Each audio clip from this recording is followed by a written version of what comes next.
Today we're diving into a crime that sounds like it was pulled from a history book, but is incredibly real and taken very, very seriously by the law. We're talking about brigandage. And no, this is not just a fancy word for robbery. It's a whole special category of crime, an offense considered so dangerous that it gets its own chapter in the law books. So let's get into it and figure out why getting together with a few armed buddies on a highway is a whole different ballgame. All right, to really get this, you have to understand the fundamental difference right from the start. On one hand, you've got a lone robber. Now, that's a crime, for sure. It's a serious threat to the person being robbed. But on the other hand, you have a band of brigands. And the law sees this as something else entirely. It's not just a threat to one person or one car. It's a threat to public order itself. Think of it this way. A single mugger is like a pothole on a quiet street. It's a problem for the person who hits it. But a band of brigands? That's like a giant sinkhole opening up on the main highway. It doesn't just stop one car. It threatens the entire flow of travel, commerce, and the public's sense of safety. And that really gets to the heart of the question for today, doesn't it? What is it about that specific combination, an armed group on a highway, that makes it so fundamentally different from some other kind of theft? Why does the law elevate this particular crime to its own level? Well, that's what we're here to do. Peel back the layers of the legal logic and see what's going on underneath. So here's how we're going to break it all down. First, we'll look at the basic anatomy of a highway gang. Then, we'll dig into the 4 essential ingredients that a prosecutor absolutely has to prove. From there, we'll explore the 2 pillars of pretty much any crime, the guilty act and the guilty mind. Then we'll zoom out and look at the criminal support system, the people helping in the background. We'll also see how you can make a bad situation even worse. And finally, we'll get to the bottom line: crime, time, and punishment. Okay, let's jump in. The law that deals with brigandage is really built on 2 main pillars, found in 2 key articles. The first one, Article 306, is all about the brigands themselves, the main players, the ones out on the road. But the second one, Article 307, goes after a completely different group, the support network, the people who help, protect, and profit from the gang. You see, it's a system designed to attack the crime from every single angle. So here it is, the official definition right from the source. Let's really unpack this, because literally every single word matters. More than 3. Okay, so the law is saying this is about organized numbers, armed persons. This is about the threat and capability of violence. Form a group. This tells you it's about conspiracy and planning, not some random act. And for the purpose of, zeroes in on a very specific, nasty goal: highway robbery or kidnapping for ransom. This is no crime of opportunity. This is a business plan for a criminal enterprise. So how does a prosecutor actually make a brigandage charge stick in court? Well, you can think of it like they're a chef following an incredibly strict recipe. They have to prove every single one of these 4 essential ingredients. If they miss even one, just one, the whole case falls apart. The whole dish is ruined. So let's take a look at what's in that recipe. Here they are, the 4 key ingredients. First, you need more than 3 people. So 4 is the magic number, where the law says a small group turns into a dangerous gang. Second, they all have to be armed. This shows everyone is prepared and willing to use force. Third, they had to have formed a group. This wasn't just 4 people who happened to be in the same place. They intentionally came together. And fourth, the big one, they came together for a very specific criminal purpose, which is really the soul of the crime itself. Let's see what that purpose has to be. And this is so important. Their goal can't just be to cause some general trouble. The law is laser-focused on 2 things: robbing people on a highway, which directly attacks the freedom of movement and the flow of commerce, or kidnapping someone for ransom, which turns a human being into a commodity. The reason the law singles out these 2 goals is because they don't just harm an individual, they terrorize society and attack the very idea that we can move about freely and safely. Now, to really understand the structure here, we have to talk about a concept that's fundamental to all criminal law: the idea of the guilty act and the guilty mind. The fancy Latin terms are actus reus and mens rea. Just about every crime you can think of needs both of these pillars to stand. It's super simple, really. One is about what you did, and the other is about what you were thinking when you did it. Let's start with the actus reus, the guilty act. That's the physical part. For assault, the act is throwing the punch. For theft, it's taking the item. But what's so fascinating about brigandage is that the guilty act isn't the robbery itself. The crime is actually committed the second that group is formed. The moment 4 or more armed people agree to go out and commit these specific crimes, bam, the actus reus is done. The law doesn't wait for the bullets to fly, it makes the very formation of that threat illegal. Now for the second pillar, The mens rea, the guilty mind. This is the mental part, the intent. For brigandage, this means that every single member of that group has to be on the same page. They have to share that specific criminal goal.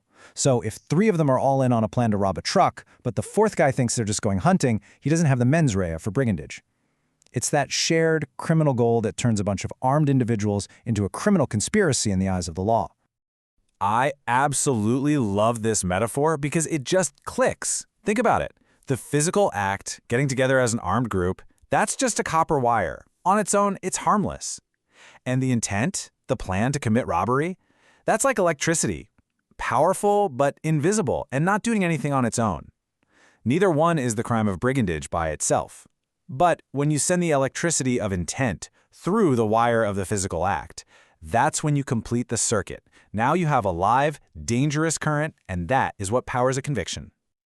Okay, so we've taken apart the gang itself, but let's be real. A criminal operation like this rarely works in a vacuum. They need help. They need a support system. And that is exactly where the second part of the law, Article 307, comes into play. This part is designed to tear down the entire operation by going after the pit crew, all the people working behind the scenes who make the whole thing possible. So who exactly is in this pit crew? Well, the law is pretty clear. It's anyone who knowingly gives them aid. That could be the person who lets them use their barn as a hideout. It could be someone who lies to the police to protect them.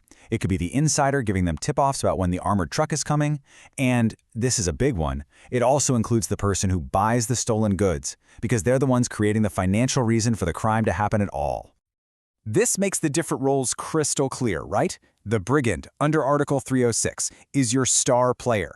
They're on the field, they're armed, they're the ones carrying out the play. But the supporter, under Article 307, is the support crew.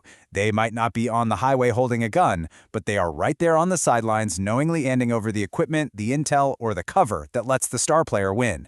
And the law says, you're both on the same team, and you're both going down. Now, the absolute linchpin for this part of the law, the one word everything hangs on, is knowingly. This is the mens rea for the supporter. You can't accidentally help a band of brigands. For instance, a mechanic who fixes a flat tire on a van has done nothing wrong. But if the driver says, hey, make it fast, we gotta go hit that convoy on the North Road, and the mechanic fixes it anyway, now he has knowingly provided aid. The prosecutor has to prove he knew what was up, which means genuine ignorance can be a solid defense. So, as if forming an armed gang to terrorize people wasn't bad enough, the law has ways to make things even worse. These are called aggravating circumstances. The best way to think of them is as penalty multipliers.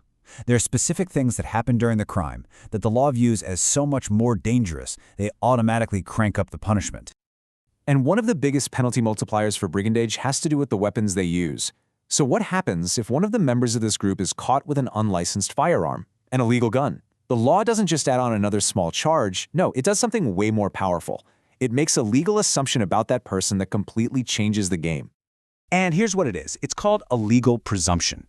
Basically, the law says, look, if you're out there with a group that fits the description of a band of brigands and you're carrying an illegal weapon, we're not going to split hairs about what your specific role was. We will presume you are a brigand, period. It's like a legal shortcut. It makes the prosecutor's job easier because the act of carrying that illegal gun is seen as such strong proof of criminal intent that it seals the deal, and it sends you straight to the maximum penalty. And you can see right here what that actually means. The impact is just stark. Using an unlicensed gun doesn't just add a year or two. It skyrockets the potential sentence to the absolute max. The message the law is sending couldn't be clearer. If you combine this particular crime with illegal weapons, you represent an extreme threat, and you will face the most extreme punishment. Okay, we've walked through the theory, the ingredients, the support crew, and the multipliers. So now let's get down to brass tacks. What does this all mean when it comes to actual time behind bars? Let's translate all these legal ideas into the cold, hard reality faced by both the brigands and the people who help them. Take a look at these numbers. They're no joke. Just for forming the band of brigands, you're looking at a sentence that could go up to nearly 15 years. If you're caught with an unlicensed firearm during that crime, that sentence can jump all the way up to 20 years. And even the support crew isn't getting off easy. Aiding and abetting can land you in prison for up to 8 years. The law makes it very clear that there are serious consequences for everyone involved. So when you see those sentences laid out, the logic of the law just snaps into focus. It creates this clear hierarchy of punishment. The heaviest penalties are saved for the core group, the organized and armed individuals who pose that direct threat to public order. But a serious, though lesser penalty is still there for the support network, because the law recognizes that without their help, the main threat couldn't even exist. It's a full-spectrum strategy designed to take down the entire criminal machine. And all of this leaves us with one final pretty heavy question to think about.